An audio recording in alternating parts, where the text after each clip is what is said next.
Baden-Powell excelled at all of them.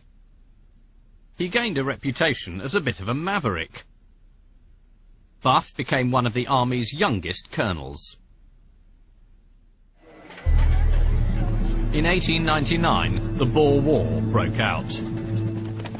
Baden-Powell was sent to South Africa under orders to engage the enemy in the north of the region with the help of local recruits. It soon became clear the advancing Boers had superior manpower, so Baden-Powell decided to hold out in the town of Mafeking. Even 70 years later, Baden-Powell's exploits at Mafeking could inspire small boys, including me. I wrote a project about the Boer War when I was 11. I wrote, Baden-Powell, though remembered for the Boy Scouts, is hardly ever given credit for his defence of Mafeking. Not strictly true, but it's sort of controversial opening. It's very important in histories. He got the men to obey him to the letter, and they succeeded doing as they were told. He baffled the enemy with bluff and tactics. And here he is, about to do it.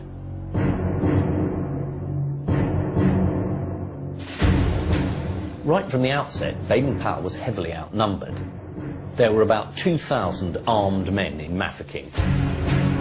1,100 of them whites, the rest natives, and only about a quarter of all of them had any sort of military training.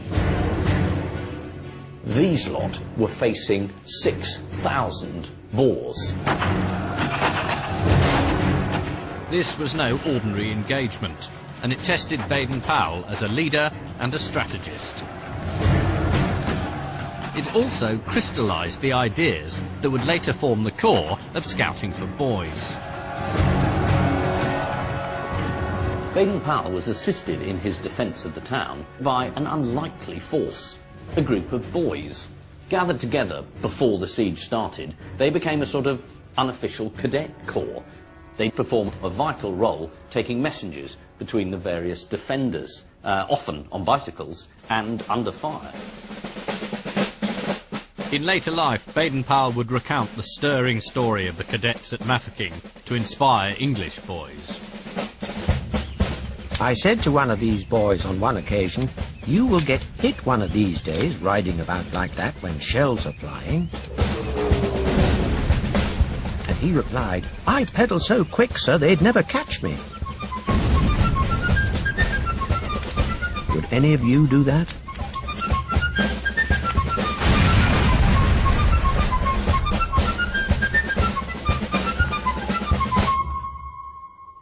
Much of Baden-Powell's subsequent reputation was based not on his complex military strategies, but his use of tricks and ruses to try and fool the Boers into thinking the British were better equipped than they were. They didn't have any mines, but Baden-Powell got these men to walk out beyond the perimeter, carrying big black boxes, and then to bury them deep in the sand at intervals. Then later on, he let off a stick of dynamite in the same area, and the Boers were convinced they were laying a minefield.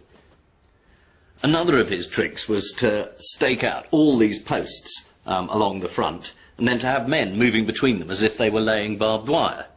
They weren't, because they didn't have any barbed wire, but the Boers couldn't see that, and so they believed that the whole of this front here was fortified. Again, I mean, it was a sort of slightly bonkers, but a brilliantly effective ruse. Despite such daring innovations, Baden-Powell's problems magnified. The town was shelled. Many were injured or died. Horses were killed for meat, and food was heavily rationed. Yet convinced he must lead by example, Baden-Powell's positive attitude remained unshaken. People expect you to be able to give them an idea of how long they're going to be in this position and whether the food's going to hold out. And you effectively have to pretend to be omniscient. You have to be ultra calm. Baden-Powell had been a very successful amateur actor, and he knew what was required. He could act really cool. The siege lasted for 216 days, but throughout it, Baden-Powell's performance, because in a sense that's what it was extraordinary. He managed to maintain not only a stiff upper lip, but a smile as well. When he wasn't pulling stunts against the Boers, he was putting on plays in the town or staging games. And when the public at home heard about his exploits, they glowed with pride. This was true British grit. Bravos for BP, ring, ring, the bells ring. Bravos, bravos, bravos, for Mafeking's king are here. When Mafeking was finally relieved in May 1901, the nation erupted with joy. Baden-Powell was proclaimed a national hero.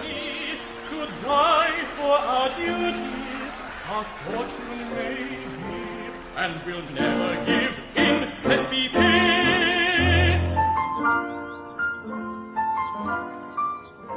The British may have been the ultimate victors, but the Boer War had left the nation badly shaken. Mafeking was one redeeming highlight in an otherwise undistinguished colonial war. And one of the reasons the British Army performed so badly was that compared to the Boers, the healthy, outdoor farmers-turned-soldiers, the British troops had been weak and sickly. The Director General of the War Office had even issued a memo warning that between 40 and 60% of the men trying to enlist had been declared unfit for service. The Edwardian establishment was terrified that after a century of rapid industrialisation, Western society might be, in their words, degenerating. A deeply influential book at the time was Max Nordau's Degeneration, which saw in modern urban culture a kind of frantic pace that he believed would lead to the decline of the West. The dead, carried off by heart and nerve diseases, are the victims of civilization, the consequences of states of fatigue and exhaustion, of the vertigo and whirl of our frenzied life. The Victorian factories had made the nation wealthy, but they'd also manufactured an urban underclass. Undernourished and under-exercised, their offspring were now the Edwardians' problem. Some thinkers even suggested that degeneracy was hereditary.